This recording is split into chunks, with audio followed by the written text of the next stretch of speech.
Hi, my name is Lazo Freeman, and I'm here with my good friend Shaka, and we're going to be discussing mental health, mental awareness, and what's the situation with your own personal mental health, how it affects your friends, your family, your community. And the best way to have these discussions is talk about people who've experienced it and their points of view. So hopefully this will help you, your friends, and tackle this serious issue. So, hey, Shaka, good to see you, brother. Good? What's good? I've known you for, I don't know, a long time now. A long time. Yeah, Ions. since you were a little pup, and now you're going into this big wolf. Shit. A wolf is not really what I would go for, but yeah. What would you go for? Some kind of tiger which has aquatic abilities. Well, tigers do have aquatic abilities. No, but I'm talking about like deep diving. Right. I'm talking about deep diving. Let's deep dive today in this. Well, this is partly what it's about. In nature. 100%, 100%. Good settings. Yeah. Good settings, and it's just it's a pleasure to reconnect on this level, in this ground, in this space, and we give thanks. And there's many misconceptions of what mental health is. And especially now the COVID virus has been around and people have been incubated, and it is a time of self-reflection, self-evaluation, and really looking into what is going on with my mind and the state of our minds. So What is your take on it? What's your experience of your own personal mental health and what you see around you? I mean, for me, it's something that I kind of reckoned with over the course of pretty much my whole life. When I was younger and growing up, as you were saying, as a little pup, I had in the nature of the way I was brought up, I was very shielded away from exploring the internal emotions that you would go through as a child. And that sometimes happened. Like, it happens because of trying to protect, the child, and it's just part and parcel of nurturing as we do in humanity. Right. And over the years, I found myself trying to protect myself as well. So that adds another layer to Unpack. Yeah, exactly. So you get to a point where you reach a stage in life whereby something's got to give, and if something has to break down. Yeah, it has to. I mean, break down, break through, whatever you want to call it. Like, you got to somehow acknowledge whatever it is that is coming forth to you in that sense. And that can manifest in various ways for different people, For you personally? Me personally, I came to a place whereby I, find myself not being able to be present in any space. Leave it, and sometimes that's okay. Like, I don't mind zoning out. Sometimes we'll be chilling, and the next thing you know, I'm just, where's Shaq? I'm here still. But oftentimes you would find that it was going to a place that was far, far removed from whatever it was that I was currently experiencing, and that in itself became a whole world of drama, from auditory hallucinations, visual. All sorts, you name it, I've pretty much experienced it, to the point of, wanting to kill myself. And that's something that you can always be there and think about. And if you don't have that avenue to be able to express that, we get into the areas of where people then begin to self-harm and so on and so forth. So it's a very difficult subject to navigate because there's a lot of taboos around it, and that's been for a long time. And also the fact that people don't actually, I would not to be kind of condescending, but the understanding of what this is. I mean, mental health is such a broad term, right? So it can be different for each and every individual, and it tends to be. So to kind of box it into one thing is so difficult, and that's why the fact that you asked about me personally is important, because it's down to that personal experience. Of course. You know what I mean? And your personal truth is what will get you out of that position and raise you to be the kind of best version of yourself, But it's a never-ending road at the end of the day. I like what you said about breakdowns and breakthroughs, and something has to give.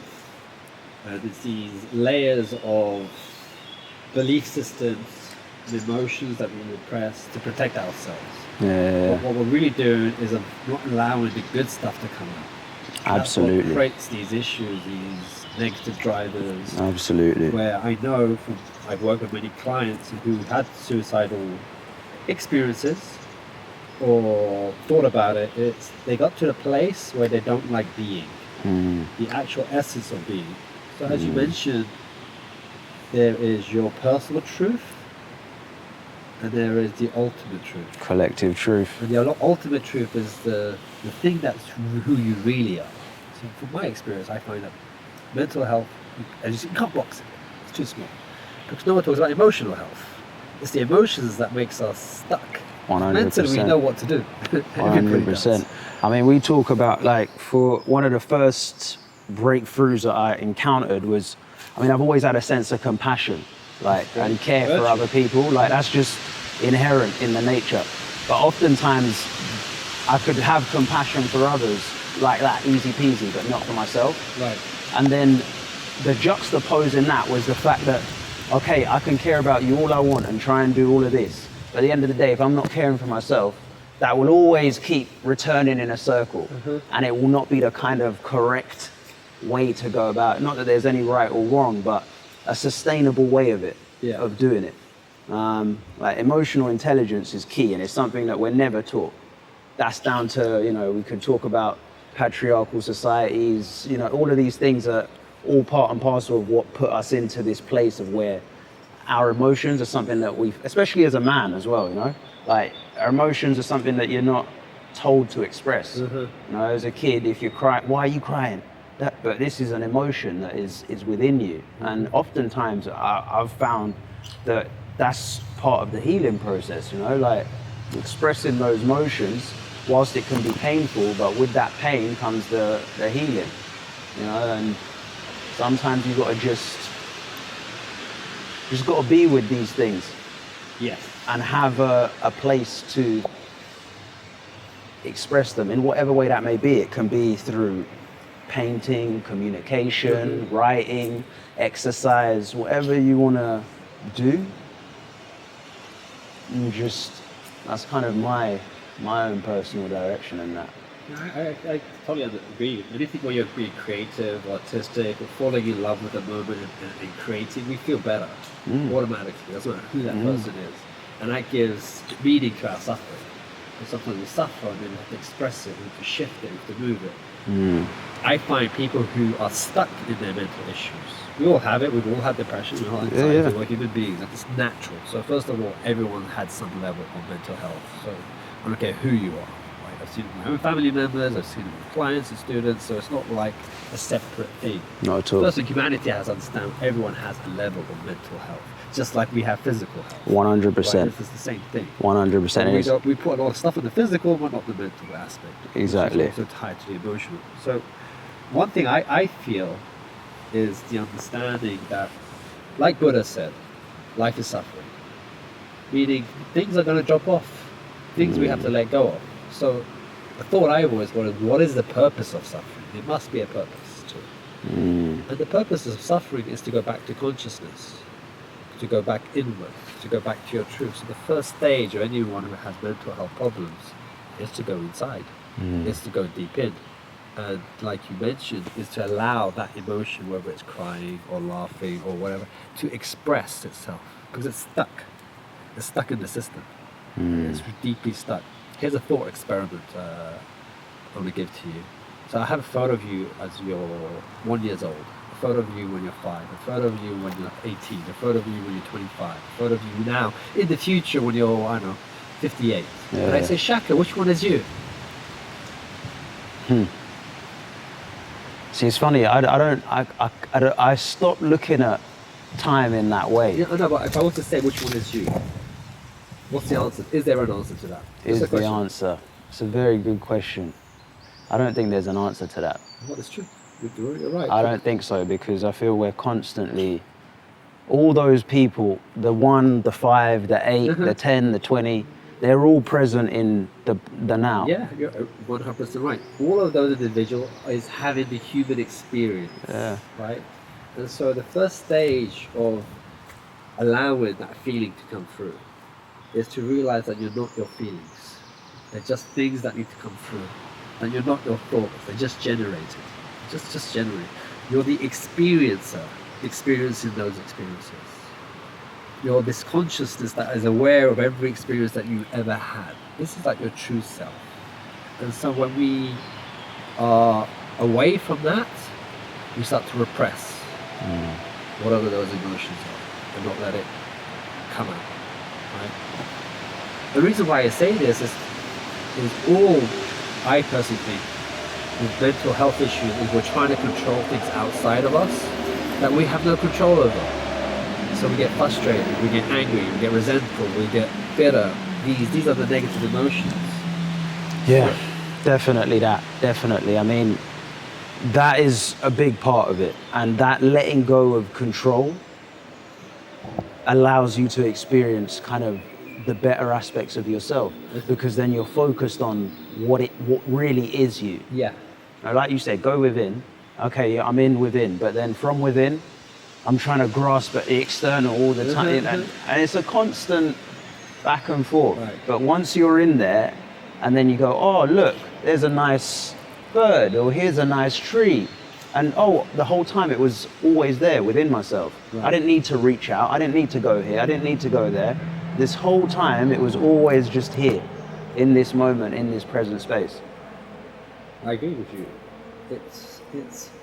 It's like the jungle, the trees, the joy, all that stuff is always inside of us. It's not actually outside of us. And so when you went through your journey, let's just say you continue to go on that journey, what do you do to let go? Because it seems like letting go is like one of the main ingredients. It's true, it's It's true. like one of the main things that everyone can do, but how do you do it for you? I tell you what, for me personally, there's a lot of, I don't want to call it luck, but there's a lot of serendipitous things that have happened in my life. I mean, for example, one of them is meeting you. Do you know what I mean? So, you know, in the experience of, you remember when you used to train us to get serious when we were messing around as young kids. And, you know, these are all different experiences and events which allowed me to move forward in my life. But also, I was quite lucky that I was able to just be open about my truth in more ways than most. And that's not necessarily like I don't go around talking about this. You know, it's not something that I really do per se. But that's why we're doing it now. Yeah. But Finally, if we're having a conversation like on a one-to-one level, then I'll tell you anything you want to know. It's not really about that kind of, and especially when it comes to with people you care about. So I mean, you know, there's a conscious community, for example, might talk a little bit about, you know, this idea of manifestation, so on and so forth. For me, I've found that all of that comes really from an open heart space, and that's like one-to-one or collectively.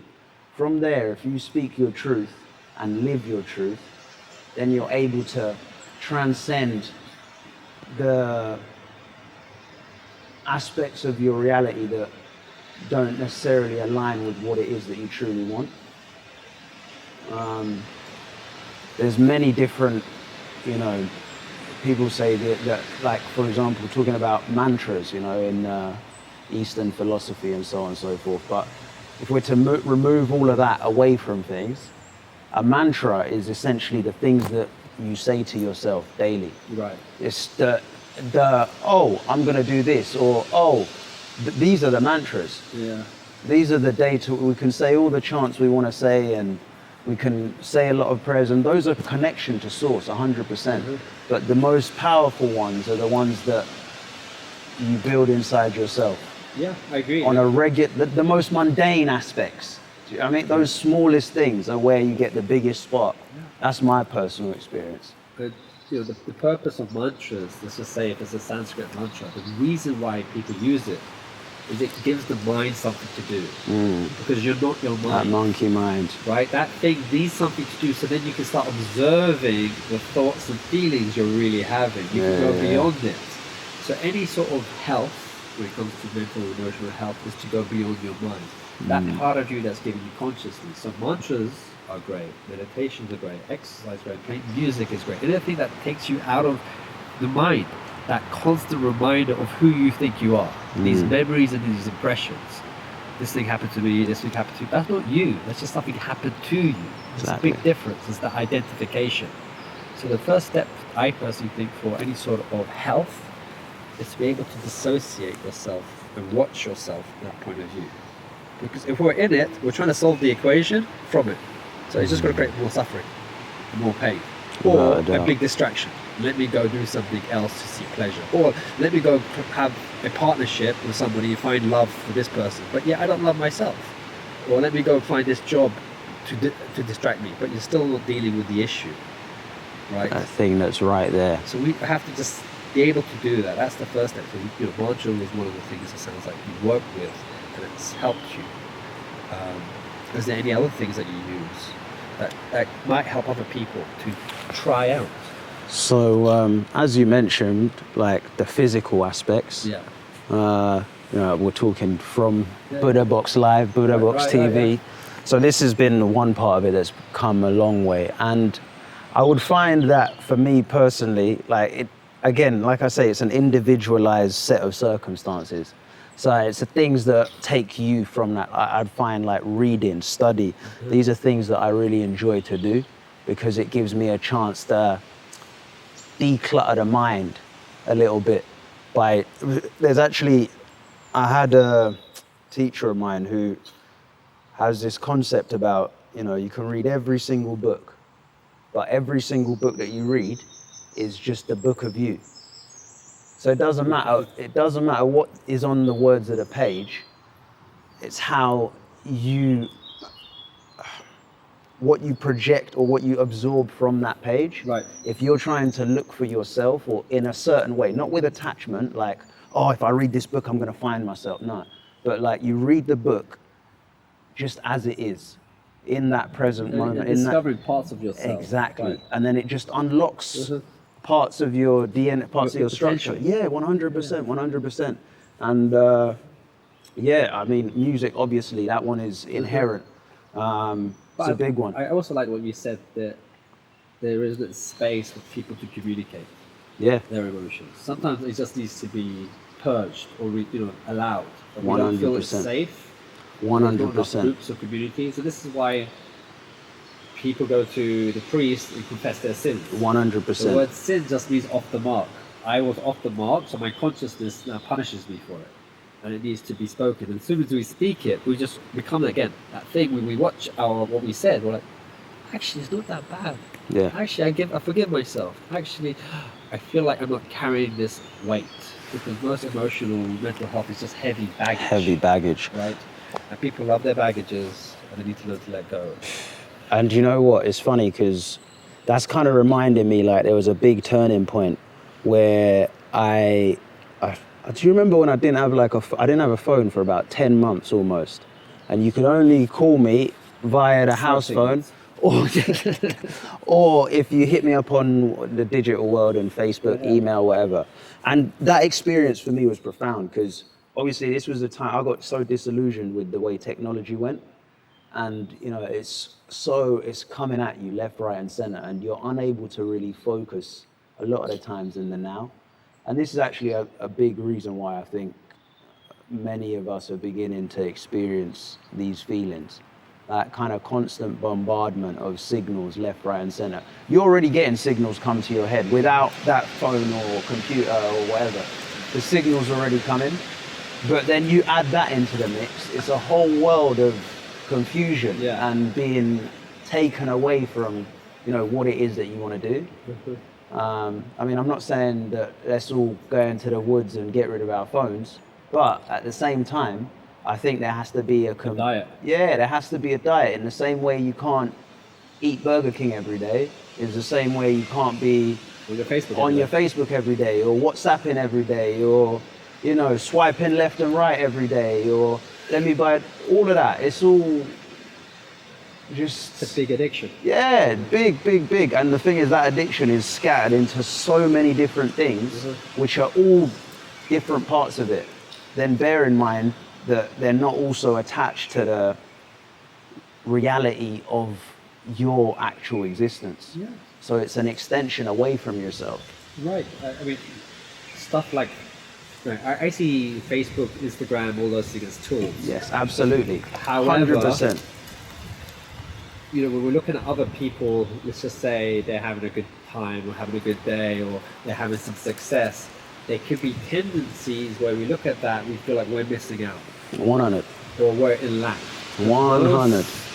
Agitation of the mind, which is that annoyance, frustration. Why is this person doing this when I, you Yeah, know, and the jealousy, builds and the greed, ego, all of that nonsense. Yeah, so you know, it's a dangerous space, that technology space, if we don't manage it or don't Absolutely. understand it, which definitely affects people's, you know, choices. Choices, definitely. And that's the thing, choice can be the real. It's funny you say that, because I've noticed since, because for example, I started using Instagram in 2017, I think it was. But as far as all these social media type things, and it's funny because this is going on a social media platform, but we're using it as that tool to then go forth. But one of the developments that I've noticed, which is really encouraging, is, for example, you know, you've got options to limit your time on what you use. So, you know, so for example, you can set like a timer to tell you, you know, I've been using this for X amount of time.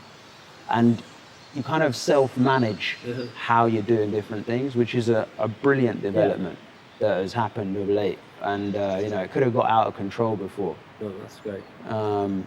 But again, it comes back to that space of, I think one of the things we've missed over time is that real connection.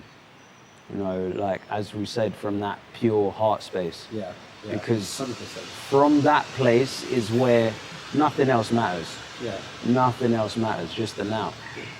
The indigenous people from, say, the Amazon, they say that the problem with the Western world, that we've disconnected our connection to spirit, right, our true selves. That we're not in accordance to nature. 100. Right. So, and it's funny because we have technology where we are so connected, but yet we feel disconnected. Absolutely. And so that is a big issue with mental health, is people don't find that inner connection, that connection to whatever you want to call it, this intelligence, the supreme nature, that life force. Because when we have that, it's easier to tackle our emotions. It's easier to tackle our mental health. It's easier to tap in to something else greater than this. I mean, think about it, Tony. It takes 13.8 billion years for you and I to have this conversation right now. Right. Like, did we control any of it? Did we make any of that happen? None. Like, we're so, like, Tiny in our influence. I was saying it before, and you know, one of the things actually that happens with, and many people will experience this in their journeys of mental health, and this is not to take away from religion, but there's a kind of messianic complex that builds within yourself of wanting to save the world or save, and like you just said, the world was here before us, and it'll be here when we're gone as well. At the end of the day, all we have really is save yourself. Yeah, no, for real. And then in saving yourself, you then have an opportunity to be able to assist others to save themselves. Not save them, because you can't do that. Yeah, no one can save anybody. No one. And it's a battle constant. Even to this day, I still think in my head, you know what, I want to try and save this person. Not like save them, but help them in a way that, and you try, you can reach out, but at the end of the day, when it comes down to it, if I'm not there or they're not in that position, then there's nothing that you can really do. And the reason why you can't help certain people is because they identify with their suffering, that emotion. 100%. It's like, if I get rid of my guilt, if I get rid of my shame, who am I? 100%. So they feed off it. So the only way I personally think is cleaning your emotions, like really, like how we clean our physical body through fasting. Yeah. Is cleaning our emotions and then putting good things back in it. So 100. like after a fast, we have to give it good nutrition. So hopefully that can benefit people if they're going through an emotional time, is to let it go, release it through every mechanism, and then do something joyful. experience life. Exactly. Because it is a big Enjoy. blessing. It is so beautiful. It is wonderful. You see little kids running around, that's life. It's overwhelming sometimes, the beauty that you can see within life if you just pause and stop for a moment and just go, wow. Holy moly, this is crazy. Yeah, it is. Trillions of stars above us. It is. It is absolutely a beautiful madness. Yeah. It really is. Really is. And you're part of it. And it is you. It's Each and every one of us. Each and every one of us, you know? So, my old company, Body Transformation Academy, we won Best Innovation in by Virgin, not Virgin, UK Active. Yeah. And they were saying the UK government loses 20 billion on mental health. And that's a lot of money. It's a lot. 20 billion. How many people are mentally unhealthy? Right? That's a big number. Mm. And can you imagine, like, it's very difficult, even if you had like a family member who's mentally ill, it affects the whole family. Mm. It's not just one person, it's also everybody within that family. Mm. Right? And so there are many things out there to help them.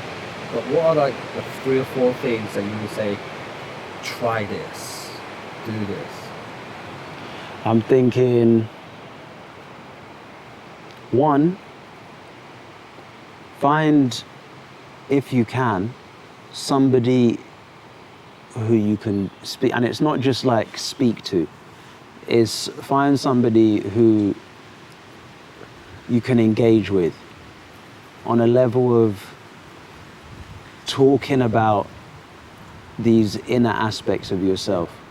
So you can be honest. Yeah, Feel safe. it's really important. Like, without that, It's very difficult to do anything. no chance. You just end up going back in circles, and then, you know, project upon things that you've built or created which already exist, which you've done the work to get to, and the next thing you know, you're pulling down the house or whatever it is. Right. 2, I think activity is important, Okay. super important. Yeah, move. Movement. Just move. Get the Just body get moving. the body moving, Yeah, get 'cause the energy back up. in whatever way possible. You know, that doesn't have to be running. It just, whether it means moving your arms around or just shaking your legs. Yeah, I mean, you just need to look at children to know exactly. Yeah. They don't stay Teachers. still.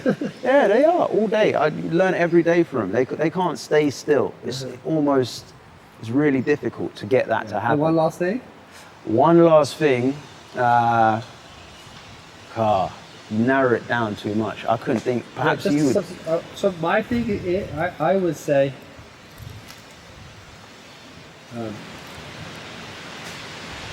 what would I would say? One thing that would help with mental health that's easy to use. I would just try to just go into nature. Nature kind of takes care of itself. It's like a big The temple. final one, isn't If you it? can't do it yourself, head into nature for a few hours. Something will shift. So, That's the cornerstone, isn't it? Yeah, A cornerstone our foundation. nature should be nature's nature. Yeah. So thank you for everybody for watching. This is Shaka and myself, Lazo Freeman. Just a conversation on mental health and awareness held with BuddhaBox.